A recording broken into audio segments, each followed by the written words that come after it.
Hello student, আমি তোমাদের Shantanu sir. আমি এবিটিএ টেস্ট পেপারে 2024 এবং 25 সালে হায়ার সেকেন্ডারি লেভেলে একটা জিওগ্রাফি এমসিকিউ সলভ করে দিচ্ছি। এসি নম্বর হচ্ছে 142 পাতায় রয়েছে।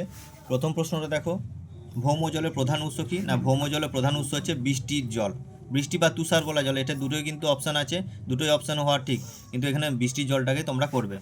পরের প্রশ্ন হচ্ছে, চুনাপথরের গুহার ছাদে ঝুলন্ত চুনের স্তম্ভকে কী বলা হয়? স্ট্যালাকটাইট বলা হয়, যেটা উপর ছাদ থেকে ঝুলে থাকে। 3 নম্বর প্রশ্ন, হিমবাহ অধ্যুষিত অঞ্চলে যে উপকূল দেখা যায়, হিমবাহ অধ্যুষিত অঞ্চল হচ্ছে ফিওর্ড উপকূল। পরের প্রশ্ন হচ্ছে 4 নম্বর, গতিশীল ভারসাম্য তত্ত্বের জনককে? গতিশীল ভারসাম্য তত্ত্ব হচ্ছে যেটি হ্যাক করবে।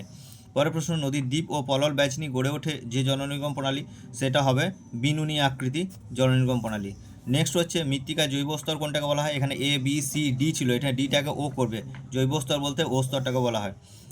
একটি অনাঞ্চলিক মৃত্তিকা কি? একটা অনাঞ্চলিক মৃত্তিকা হচ্ছে পলল মৃত্তিকা, যেটা একটা অঞ্চলে সৃষ্টি না হয় অন্য অঞ্চলে সৃষ্টি হয়। পরের প্রশ্ন, হ্যারিকেন সৃষ্টি হয় যে সাগরে, তা হলো কি? ক্যারিবিয়ান সাগরে হ্যারিকেন সৃষ্টি হয়। নেক্সট কোয়েশ্চেন, ওজোন গ্যাসের ঘনত্ব পরিমাপ করা হয় কিসে? না, ডবসন এককে পরিমাপ করা হয়, ঘনত্ব পরিমাপ করা হয়। পরের প্রশ্ন, লিথোফাইট উদ্ভিদ হচ্ছে কি? না, লিথোফাইট মানে শিলার গাত্রে যেটা উদ্ভিদ জন্মায় সেটা হচ্ছে বন্য গোলাপ করবে। আচ্ছা, পরবর্তী হচ্ছে, জীববৈচিত্র্য উষ্ণকেন্দ্র শব্দটি প্রথম কে ব্যবহার করেছিলেন? সেটা হচ্ছে মায়ার্স করবেন।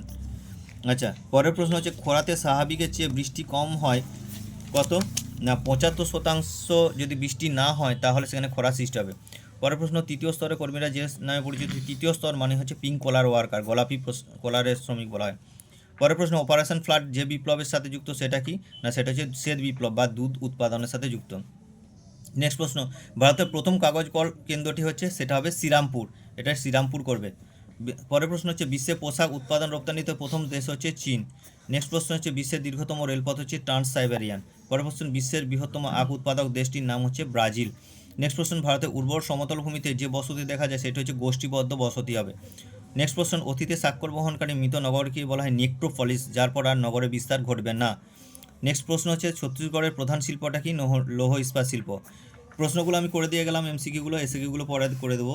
যদি আমার চ্যানেলটি ভালো লাগে তাহলে লাইক কমেন্ট শেয়ার করবে এবং একটা চ্যানেলে সাবস্ক্রাইব করে দেবে এবং বন্ধুদের মধ্যে অফুরন্তভাবে শেয়ার করবে এবং সম্পূর্ণ সঠিকভাবে আমি করে দিলাম। Thank you.